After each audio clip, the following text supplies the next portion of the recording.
me envergonho da cruz de Jesus. O poder de Deus brilhou na luz. Fui chamado para anunciar a salvação que vem do altar.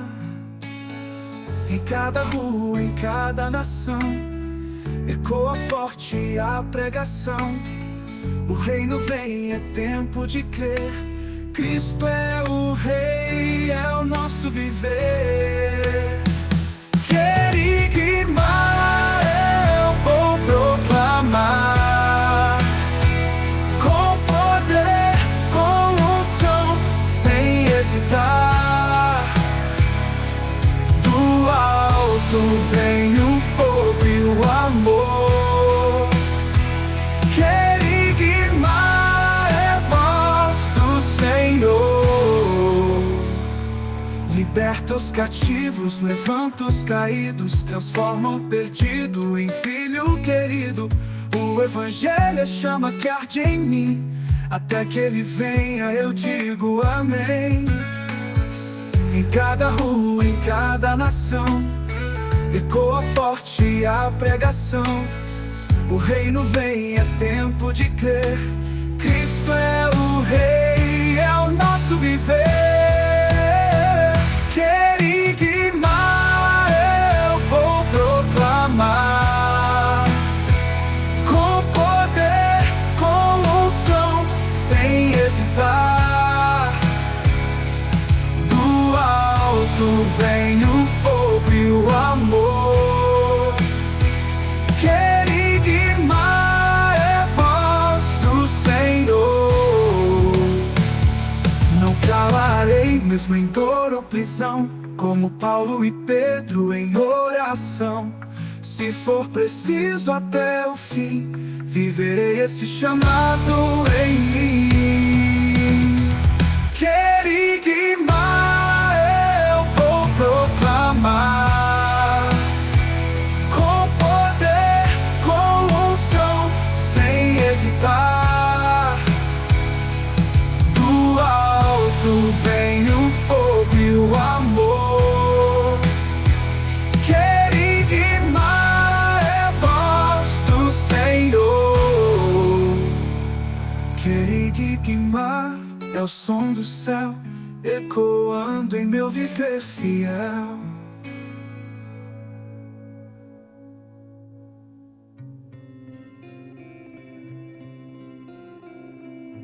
Porque este Melquisedeque, rei de Salém, sacerdote do Deus Altíssimo, que saiu ao encontro de Abraão quando ele voltava da matança dos reis, e o abençoou, a quem também Abraão deu o dízimo de tudo, primeiramente é, por interpretação, rei de justiça, e depois também rei de Salém, que é rei de paz. Hebreus capítulo 7, versículos 1 e 2.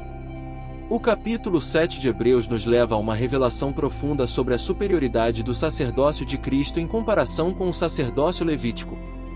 O autor usa a figura misteriosa de Melquisedeque, mencionado em Gênesis capítulo 14, para mostrar que Jesus é o sumo sacerdote perfeito, eterno, e que ministra não segundo regras humanas, mas segundo o poder de uma vida indestrutível. Esse texto é um chamado para confiarmos totalmente em Cristo como nosso intercessor e mediador, entendendo que não precisamos de outro sacrifício ou sacerdote, pois ele é suficiente e eterno. O tema da mensagem de hoje é Jesus, o sacerdote eterno da ordem de Melquisedeque. Vamos à reflexão deste capítulo. 1. Quem foi Melquisedeque? Versículos 1 a 3.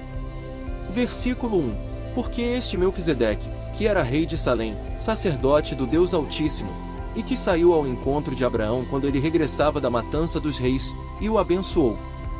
Versículo 2. A quem também Abraão deu o dízimo de tudo, e primeiramente é, por interpretação, rei de justiça, e depois também rei de Salém, que é rei de paz. Versículo 3. Sem pai, sem mãe, sem genealogia, não tendo princípio de dias nem fim de vida, mas sendo feito semelhante ao Filho de Deus, permanece sacerdote para sempre. Melquisedeque aparece brevemente na Bíblia, mas sua figura carrega um peso simbólico enorme.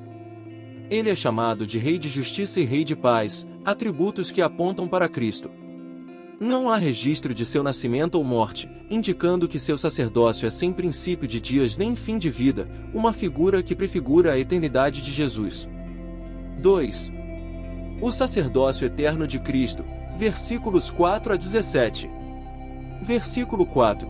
Considerai, pois, quão grande era este, a quem até o patriarca Abraão deu os dízimos dos despojos. Versículo 5. E os que dentre os filhos de Levi recebem o sacerdócio têm ordem, segundo a lei, de tomar o dízimo do povo, isto é, de seus irmãos, ainda que tenham saído dos lombos de Abraão. Versículo 6. Mas aquele, cuja genealogia não é contada entre eles, tomou dízimos de Abraão, e abençoou o que tinha as promessas. Versículo 7. Ora, sem contradição alguma, o menor é abençoado pelo maior. Versículo 8. E aqui certamente tomam dízimos homens que morrem, ali, porém, aquele de quem se testifica que vive. Versículo 9. Por assim dizer, por meio de Abraão, até Levi, que recebe dízimos, pagou dízimos. Versículo 10. Porque ainda ele estava nos lombos de seu pai quando Melquisedeque lhe saiu ao encontro. Versículo 11. De sorte que, se a perfeição fosse pelo sacerdócio levítico, porque sob ele o povo recebeu a lei, que necessidade havia mais de que outro sacerdote se levantasse, segundo a ordem de Melquisedeque, e não fosse chamado segundo a ordem de Arão? Versículo 12. Porque, mudando-se o sacerdócio, necessariamente se faz também mudança da lei. Versículo 13. Porque aquele de quem estas coisas se dizem pertence a outra tribo, da qual ninguém serviu ao altar. Versículo 14. Visto ser manifesto que nosso Senhor procedeu de Judá, e concernente a essa tribo nunca Moisés falou de sacerdócio. Versículo 15. E muito mais manifesto é ainda, se a semelhança de Melquisedeque se levantar outro sacerdote. Versículo 16. Que não foi feito segundo a lei do mandamento carnal, mas segundo o poder da vida incorruptível. Versículo 17. Porque ele assim testifica, tu és sacerdote eternamente, segundo a ordem de Melquisedeque. O autor compara o sacerdócio levítico, baseado na lei em uma linhagem humana, com o sacerdócio de Jesus, que é segundo a ordem de Melquisedeque. O sacerdócio levítico era temporário e imperfeito. Jesus é sacerdote para sempre e sua obra não precisa ser repetida. Ele ministra diretamente na presença de Deus, como nosso advogado e intercessor. 3. A mudança de sacerdócio implica mudança de lei. Versículos 18 a 22. Versículo 18. Porque o precedente mandamento é abrogado por causa da sua fraqueza e inutilidade. Versículo 19. Pois a lei nenhuma coisa aperfeiçoou, e desta sorte é introduzida uma melhor esperança, pela qual chegamos a Deus. Versículo 20. E visto como não é sem prestar juramento, porque certamente aqueles, sem juramento, foram feitos sacerdotes. Versículo 21. Mas este com juramento por aquele que lhe disse, jurou o Senhor, e não se arrependerá, tu és sacerdote eternamente segundo a ordem de Melquisedeque. Versículo 22. De tanto melhor aliança Jesus foi feito fiador. Quando Cristo veio, a antiga aliança baseada na lei foi substituída por uma nova e superior aliança, fundada na graça e no perdão eterno. A lei não podia levar o homem à perfeição, mas Cristo trouxe acesso direto a Deus. 4. O sumo sacerdote perfeito, versículos 23 a 28. Versículo 23, na verdade, aqueles foram feitos sacerdotes em grande número, porque pela morte foram impedidos de permanecer. Versículo 24, mas este, porque permanece eternamente, tem um sacerdócio perpétuo. Versículo 25, portanto, pode também salvar perfeitamente os que por ele se chegam a Deus, vivendo sempre para interceder por eles. Versículo 26. Porque nos convinha tal sumo sacerdote, santo, inocente, imaculado, separado dos pecadores, e feito mais sublime do que os céus. Versículo 27. Que não necessitasse, como os sumos sacerdotes, de oferecer cada dia sacrifícios, primeiramente por seus próprios pecados, e depois pelos do povo, porque isto fez ele, uma vez, oferecendo-se a si mesmo.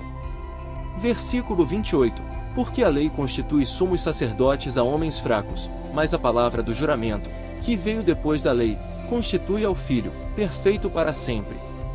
Ao contrário dos sacerdotes humanos, que eram limitados pela morte e pelo pecado, Jesus é santo, inculpável, puro, separado dos pecadores e exaltado acima dos céus. Ele ofereceu a si mesmo como sacrifício único e perfeito, de uma vez por todas. Aplicações práticas para o dia a dia. 1. Confiança total em Cristo. Não precisamos de mediadores humanos para falar com Deus. Jesus é o nosso único e suficiente sumo sacerdote. 2. Segurança eterna. Ele intercede por nós continuamente, mesmo quando falhamos. 3. Viver em paz e justiça. Se Ele é o Rei de Justiça e Rei de Paz, devemos refletir esses atributos em nossas relações diárias. 4. Afastar-se da religiosidade vazia. O sacerdócio de Cristo nos chama a viver uma fé viva, baseada em relacionamento e não apenas em rituais. O livro de Hebreus capítulo 7 nos lembra que Jesus é o nosso sacerdote eterno, perfeito e suficiente. Não há pecado que Ele não possa perdoar, não há ferida que Ele não possa curar e não há oração que Ele não ouça. Confiemos totalmente na sua obra consumada e descansemos na segurança da nova aliança que Ele estabeleceu com seu próprio sangue. Se esta mensagem falou ao seu coração, eu agradeço por ter dedicado esse tempo para ouvir a palavra de Deus. Peço que você curta este vídeo, compartilhe com outras pessoas e se inscreva neste canal para que possamos juntos continuar estudando profundamente as Escrituras e crescendo na fé. Oração final. Senhor Deus, nós te louvamos por Jesus Cristo, nosso sumo sacerdote eterno, que vive para interceder por nós. Obrigado por termos acesso direto ao teu trono de graça. Ajuda-nos a viver em justiça e paz, refletindo o caráter do teu Filho. Fortalece nossa fé para confiar plenamente na tua obra perfeita. Em nome de Jesus, amém.